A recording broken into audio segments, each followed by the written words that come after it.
जय जय श्री राधा नवनीत प्रियालाल। स्वागत है आपका श्री भक्तमाल अमर गाथा की इस नवीन और अति विशिष्ट श्रृंखला के प्रथम एपिसोड में। मेरे प्यारे भगवत प्रेमियों, आज हम एक ऐसी यात्रा आरंभ कर रहे हैं जो हमें समय के उस पार ले जाएगी जहां से भक्ति की धारा फूटी है। अब तक हमने उन भक्तों को देखा जो प्रभु को प्राप्त करना चाहते थे, लेकिन अब हम उन आदि पुरुषों का दर्शन करेंगे जिन्होंने भगवान की माया को ही जीत लिया। जैसा कि श्री भक्तमाल के इस दोहे में वर्णित है, रिभु इक्ष्वाकु रुएल गाधि रधु रै मय सत धनवा। आज का ये एपिसोड समर्पित है ब्रह्मा जी के मानस पुत्र महर्षि रिभु और उनके शिष्य निदाघ के उस अद्भुत संबंध को, जहां गुरु ने अपने शिष्य का अज्ञान मिटाने के लिए घोड़े और हाथी का खेल खेला। सृष्टि के आरंभ में ब्रह्मा जी के मानस पुत्रों में एक हुए महर्षि रिभु। ये स्वभाव से ही ब्रह्म तत्वज्ञ और निवृत्ति परायण भक्त थे तथा इन्होंने सद्गुरु मर्यादा की रक्षा के लिए अपने बड़े भाई सनत सुजात से ज्ञान प्राप्त किया था।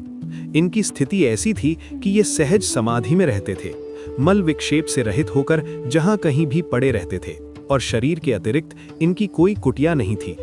यूं ही विचरते हुए महर्षि रिभु एक दिन पुलस्त्य ऋषि के आश्रम के पास पहुंचे, जहां उन्होंने देखा कि पुलस्त्य ऋषि का पुत्र निदाघ बड़ी एकाग्रता से वेदों का अध्ययन कर रहा है।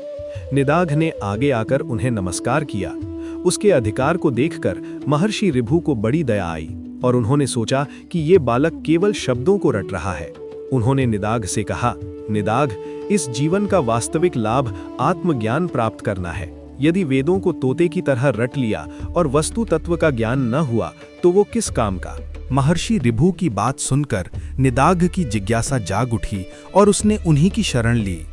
अपने पिता का आश्रम छोड़कर वो उनके साथ भ्रमण करने लगा। उसकी सेवा और त्याग देखकर महर्षि ने उसे तत्वज्ञान का उपदेश किया और आज्ञा दी कि निदाघ, अब तुम जाकर गृहस्थ धर्म का पालन करो। गुरुदेव की आज्ञा पाकर निदाघ अपने पिता के पास आया। उन्होंने उसका विवाह कर दिया और इसके पश्चात देविका नदी के तट पर वीरनगर के पास एक उपवन में निदाघ ने अपना आश्रम बनाया और वहां अपनी पत्नी के साथ गृहस्थी का पालन करने लगा। बहुत दिनों के बाद महर्षि रिभु को अपने शिष्य की याद आई, क्योंकि महापुरुष जिसे एक बार स्वीकार कर लेते हैं उसे फिर कभी नहीं छोड़ते। वे बलि वैश्वदेव के समय निदाघ के द्वार पर उपस्थित हुए। निदाघ ने उन्हें नहीं पहचाना, फिर भी गृहस्थ धर्म के अनुसार अतिथि को भगवत रूप समझकर उनकी रुचि के अनुसार भोजन कराया। अंत में निदाघ ने प्रश्न किया, महाराज, क्या आप भोजन से तृप्त हो गए? आप कहाँ रहते हैं, कहाँ से आ रहे हैं और किधर पधारने की इच्छा है? महर्षि रिभु ने अपने कृपालु स्वभाव के कारण उपदेश करते हुए उत्तर दिया, ब्राह्मण, भूख और प्यास तो प्राणों का धर्म है, आत्मा का नहीं। मैं तो प्राण हूं ही नहीं, तो मुझे भूख प्यास लगती ही नहीं, तब तृप्ति अतृप्ति क्या बताऊं? स्वस्थता और तृप्ति तो मन के धर्म हैं, आत्मा इनसे सर्वथा अलग है।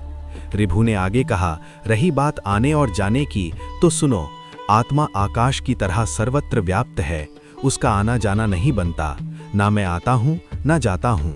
उन्होंने कहा कि जो पदार्थ तृप्तिकर हैं वे अतृप्तिकर हो जाते हैं, अतः विषयों के ऊपर उठकर अपने आप में स्थिर हो जाओ। ये सब संसारी लोग माया के चक्कर में पड़कर अपने स्वरूप को भूले हुए हैं, तुम इस माया पर विजय प्राप्त करो। महर्षि रिभु के इन अमृतमय वचनों को सुनकर निदाघ उनके चरणों में गिर पड़े। फिर उन्होंने बताया कि मैं तुम्हारा गुरु रिभु हूँ, और फिर वे चले गए। फिर बहुत दिनों के बाद महर्षि रिभु वहां पधारे।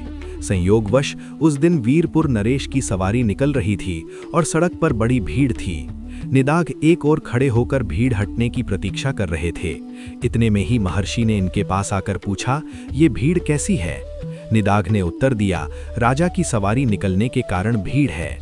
उन्होंने पूछा, तुम तो जानकार जान पड़ते हो, मुझे बताओ इनमें कौन राजा है और कौन दूसरे लोग हैं? निदाघ ने कहा, जो इस पर्वत के समान ऊंचे हाथी पर सवार हैं वे राजा हैं, उनके अतिरिक्त दूसरे लोग हैं। रिभु ने फिर एक टेढ़ा प्रश्न किया, महाराज, मुझे हाथी और राजा का ऐसा लक्षण बताओ कि मैं समझ सकूं कि ऊपर क्या है और नीचे क्या है। यह प्रश्न सुनकर निदाघ को थोड़ा गुस्सा आया। वह झपट कर उन पर सवार हो गए और कहा, देखो, मैं राजा की भांति ऊपर हूं और तुम हाथी के समान नीचे हो, अब समझ जाओ राजा और हाथी कौन है। महर्षि ऋभु ने बड़ी शांति से कहा, यदि तुम राजा और मैं हाथी की भांति स्थित हूं तो बताओ तुम कौन हो और मैं कौन हूं। यह मैं और तू का प्रश्न सुनते ही निधाग उनके चरणों पर गिर पड़े। वे हाथ जोड़कर कहने लगे, प्रभु आप अवश्य ही मेरे गुरुदेव ऋभु हैं। आपके समान अद्वैत संस्कार संस्कृत चित्त और किसी का नहीं है। निधाग ने कहा कि मैंने अनजान में बड़ा अपराध किया है। ऋभु ने हंसते हुए कहा, कौन किसका अपराध करता है? यदि एक वृक्ष की दो शाखाएं परस्पर रगड़ खाएं तो उनमें किसका अपराध है? मैंने तुम्हें पहले व्यतिरेक मार्ग से आत्मा का उपदेश किया था, उसे तुम भूल गए, अब अन्वय मार्ग से किया है। ऋभु की इस क्षमाशीलता को सुनकर सनकादि गुरुओं को बड़ा आश्चर्य हुआ और उन्होंने इनका नाम क्षमा का एक अक्षर लेकर ऋभुक्ष रख दिया। इसी क्रम में भक्तमाल अगले भक्त महाराज ईक्ष्वाकु का स्मरण कराता है। परम पुरुष परमात्मा ने जब सृष्टि की इच्छा की तो सर्वप्रथम उनकी नाभि से एक सुवर्णमय कमल कोश प्रकट हुआ। उसी में चतुर्मुख ब्रह्मा जी का आविर्भाव हुआ। ब्रह्मा जी के मन से मरीचि और मरीचि के पुत्र कश्यप हुए। उनकी पत्नी अदिति से विवस्वान सूर्य का जन्म हुआ। विवस्वान की संज्ञा नामक पत्नी से श्राद्ध देव मनु का जन्म हुआ। परम मनस्वी राजा श्राद्ध देव मनु ने अपनी पत्नी श्रद्धा के गर्भ से 10 पुत्र उत्पन्न किए, जिनमें सबसे ज्येष्ठ ईक्ष्वाकु जी थे। आश्चर्य की बात यह है कि कहीं कहीं मनु जी की नासिका यानी छींक से ईक्ष्वाकु का प्रादुर्भाव होना पाया जाता है। कल हम इस श्रृंखला के दूसरे एपिसोड में प्रवेश करेंगे और दर्शन करेंगे सूर्यवंश के उस प्रथम राजा के जिनके नाम से ही यह महान वंश चला और जिसमें आगे चलकर भगवान राम प्रकट हुए। ये थे महाराज ईक्ष्वाकु। इनका जन्म किसी माता के गर्भ से नहीं हुआ था। ये अपने पिता वैवस्वत मनु की छींक यानी नासिका से प्रकट हुए थे। इन्हीं के शासनकाल में मर्यादा और धर्म की ऐसी नींव पड़ी कि सूर्यवंश रघुकुल कहलाया। इन्होंने अपने जीवन में भगवान की माया और मर्यादा का कैसा अद्भुत संतुलन बनाया। कल सुनेंगे महाराज ईक्ष्वाकु और सूर्यवंश का उदय। कमेंट में महर्षि ऋभु के ज्ञान को नमन करते हुए बोलिए, जय सच्चिदानंद, जय ईक्ष्वाकु जी। राधे राधे।